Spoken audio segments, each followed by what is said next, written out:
പല മാരിറ്റൽ ലൈഫും തകരുന്നത് പ്രശ്നങ്ങൾ കൊണ്ടല്ല, ആ കോൺഫ്ലിക്റ്റ് ഉണ്ടായി കഴിയുമ്പോൾ അത് പറഞ്ഞു തീർക്കുന്ന ആളുകളുടെ കമ്മ്യൂണിക്കേഷൻ സ്റ്റൈൽ കൊണ്ടാണ്. പ്രശ്നങ്ങളില്ലാത്ത മാരേജ് ഇല്ല. പക്ഷെ നമ്മളൊന്ന് ശ്രദ്ധിച്ചാൽ നമുക്ക് കാണാം, പല ആളുകളും അവർക്കിടയിലെ പ്രശ്നങ്ങൾ പറഞ്ഞു തീർത്ത് കഴിയുമ്പോൾ അവർ കൂടുതൽ അടുക്കുന്നതായി ഫീൽ ചെയ്യും. മറ്റു ചിലരുണ്ട്, അവർക്കൊരു കോൺഫ്ലിക്റ്റ് കഴിയുമ്പോൾ അവർ കൂടുതൽ അകന്നു പോകുന്നതായി ഫീൽ ചെയ്യും. ഇനി ഞാൻ പറയാൻ പോകുന്ന കമ്മ്യൂണിക്കേഷൻ സ്റ്റൈലിൽ ഏതെങ്കിലും ഒന്നാണോ നിങ്ങളുടെ മാരേജിനെ എഫക്റ്റ് ചെയ്യുന്നതെന്ന് ഒന്ന് നോക്കാം. ഒന്നാമതായി, ഒരാൾ സംസാരിക്കും, മറ്റേയാൾ മിണ്ടാതിരിക്കും. ഒരാൾ പ്രശ്നം കഴിയുമ്പോൾ ആ പ്രശ്നം പറഞ്ഞു തീർക്കാൻ ശ്രമിച്ചുകൊണ്ടേയിരിക്കും. മറ്റേയാളാവട്ടെ ഇനി കൂടുതൽ പ്രശ്നം ഉണ്ടാക്കണ്ട എന്ന് വിചാരിച്ച് മിണ്ടാതിരിക്കാൻ ശ്രമിക്കും. ഇവിടെ രണ്ടുപേരുടെയും ലക്ഷ്യം ഒന്ന് തന്നെ, പ്രശ്നം കൂടുതൽ വഷളാക്കണ്ട. പക്ഷെ അവസാനം രണ്ടുപേർക്കും പരസ്പരം മനസ്സിലാകാത്ത പോലെ ഉള്ളൊരു ഫീലിംഗ് ബാക്കി. രണ്ടാമതായി, നീ ഒരിക്കലും മാറില്ല വേഴ്സസ് ഞാൻ എന്ത് ചെയ്താലും നിനക്ക് മതിയാവില്ല. ഇവിടെ ഇവർ പരസ്പരം പ്രശ്നം പറഞ്ഞു തീർക്കുന്നതിന് പകരം പാർട്ട്ണറിനെ അറ്റാക്ക് ചെയ്യുന്ന ഒരു രീതിയിലേക്ക് മാറും.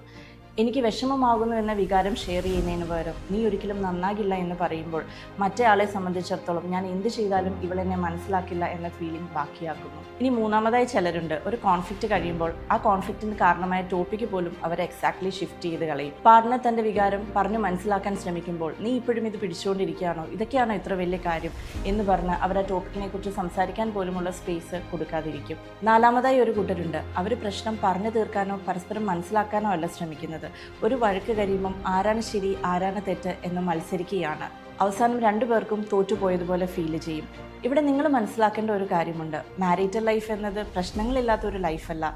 പക്ഷെ ഓരോ പ്രശ്നവും കഴിയുമ്പോൾ പരസ്പരം നമ്മുടെ പ്രശ്നങ്ങൾ പറഞ്ഞു തീർക്കാനുള്ള ഒരു സേഫ് സ്പേസ് അവിടെ നമുക്ക് ലഭിക്കുന്നതാണ് ഓരോ മാരേജിനെയും സക്സസ്ഫുൾ ആക്കുന്നത്.